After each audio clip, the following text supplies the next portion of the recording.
Thanks for checking this out. Let's let this thing rip. But certainly the biggest killer of Israeli hostages has been the Israeli military and the Israeli Air Force, without question. So, I mean, even on October 7th, we now find out that it was the Israeli army and the Air Force themselves that killed plenty of those people. They did. And, that's another failure of the U.S. press, yet to appear, as far as I've seen in the pages of the New York Times. This is the front page of yesterday's Wall Street Journal. That photograph of Crane Alistair Crook is a year old. That photograph was taken in the daytime, and this 20-minute conflagration between Hezbollah and the IDF occurred in the pitch dark of night. So who does Netanyahu and the Wall Street Journal and the New York Times think they're kidding? I mean, they are one and the same, apparently. They get their information from the same sources. They march to the same drummer. But I don't think they're very aware that the rest of the world is very exposed to many bits of information and many alternative narratives. Israel has been spreading propaganda and lies ever since the 7th of October. On the actual day, when it came to the certain massacres that happened over there, we realized that Israel committed these massacres. And that was the other thing. I mean, having covered, it's War 101. They were going into these kibbutzes, and there were giant shell holes in the sides of these buildings, blackened buildings. Well, those could not have been caused by Hamas. Hamas had small arms. They never asked the questions. You had twisted hunks of metal of vehicles that had obviously been obliterated by cruise missiles. This speaks to the first point, right? I really want to open people's eyes here in America, right? As I'm an American from Pennsylvania, but I want to open my fellow citizens' eyes to the lies that are perpetrated on the global stage, right?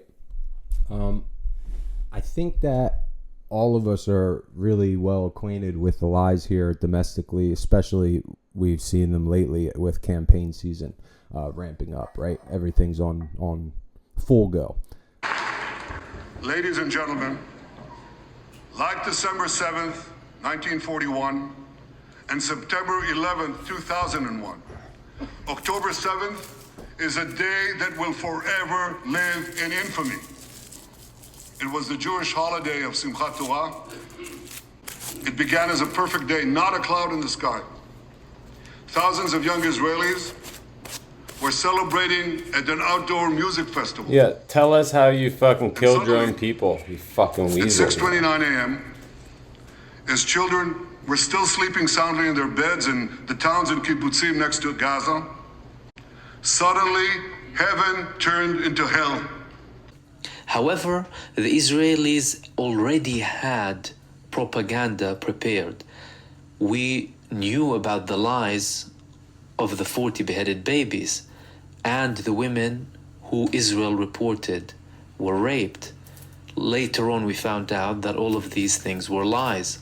The resistance took out the electronic monitors, so for 7 or 8 hours, the Israelis did not know what was going on. They were sending up tanks and Apache helicopters and missiles, and any car that was going to Gaza, many of whom had hostages, they just blew up. Is Israel losing the propaganda war internationally?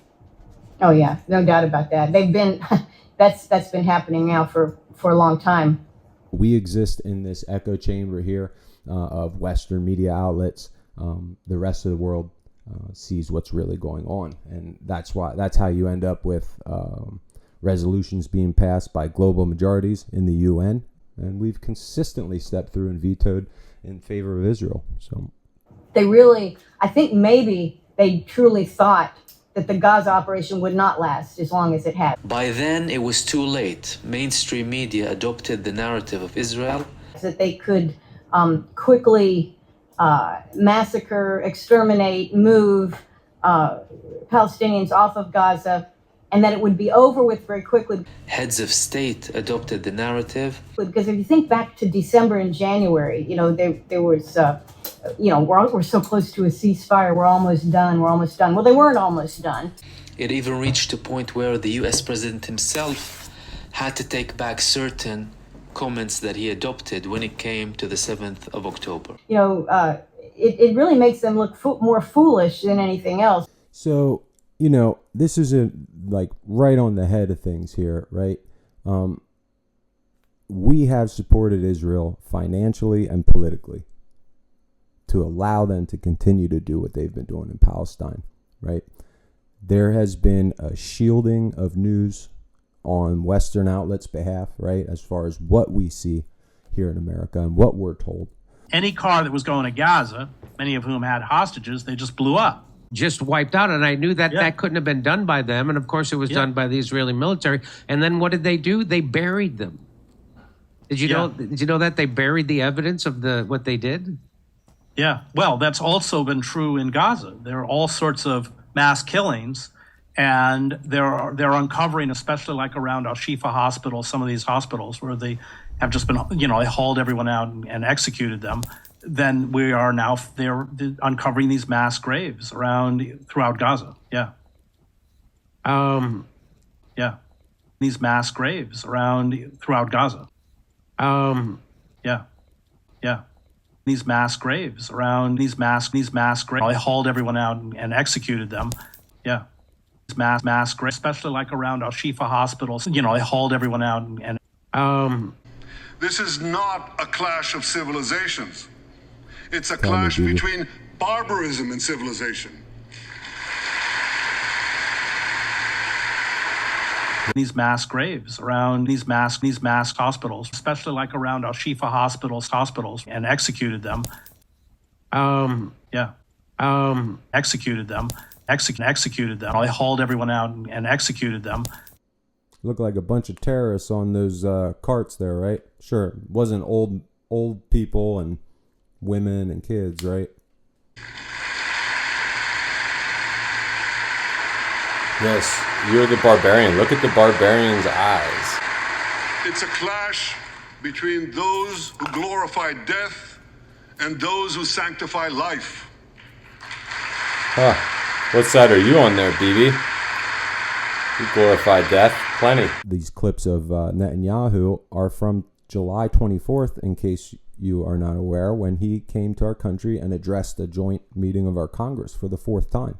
The Israeli lobby pays 94% of our lawmakers, right? That was a bought and paid for Congress and a bought and paid for seat. And he used that to go and spew his lies, to prop up his propaganda. And, that's exactly what happened. The rest of the world has been watching and figuring this out. Netanyahu could have freed all of those hostages on October 8th, but he didn't.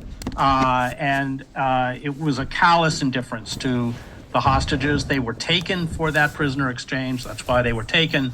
But certainly the biggest killer of Israeli hostages has been the Israeli military and the Israeli Air Force, without question. So, even on October 7th, we now find out that it was the Israeli army and the Air Force themselves that killed plenty of those people. They did. And, that's another failure of the U.S. press, yet to appear, as far as I've seen in the pages of the New York Times. There's so many Christian Americans specifically that are blinded on the Israeli issue, and they're supporting the Jews with anything that they do. And same with like the Russia-Ukraine war, man. People just can't, they know we're lied to domestically, but they can't seem to like make the connection internationally. And these monsters, they raped women, they beheaded men, they burnt babies alive. Bro, these are lies. They killed parents in front of their children. Lies. You do this. You do this. In front of their parents. So yeah, that was the first piece of what was to be all one video here, but I decided to break it down. I think I'm going to have enough content to break it into separate videos. And honestly, it deserves its own look, right? These atrocities, these lies that have propped up these atrocities committed by the IDF. Our funding that supports it, our silent consent that supports it. It all needs attention. And the point of these videos specifically here is to get through to your average American and try to get people to see that we're being lied to on this front, just like we are here on Things at Home. So keep focused on my channel for some more good content, and I got more stuff coming. And yeah, man, thanks for stopping by. Hope this is something you can share out with people. People need to see it. So God bless. Till next time. Karin, yesterday, the United States sent its 500th flight of arms to Israel. 500 flights in 9 months of the war. You can see how vital U.S. aid is to this Israeli onslaught. The important thing here, and this is going to be a running theme here in some of these videos and papers that I've written recently. Check out my Substack if you haven't. Got some good stuff on there. I'm going to be speaking to our shifting role in the global community. And this is solely because everyone else sees the lies.